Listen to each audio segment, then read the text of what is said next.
Baru saja turun dari kendaraan lapis baja, tentara Ukraina langsung disambut serangan granat Rusia.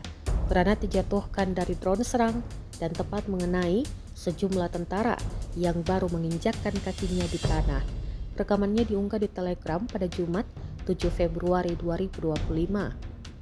Dalam keterangan unggahan disebutkan, Angkatan Bersenjata Ukraina saat ini berada dalam situasi yang sulit.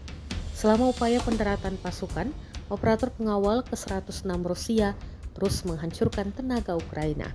Rekamannya pun kini telah menuai berbagai komentar dari warganet.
Download Tribun X sekarang, menghadirkan lokal menjadi Indonesia.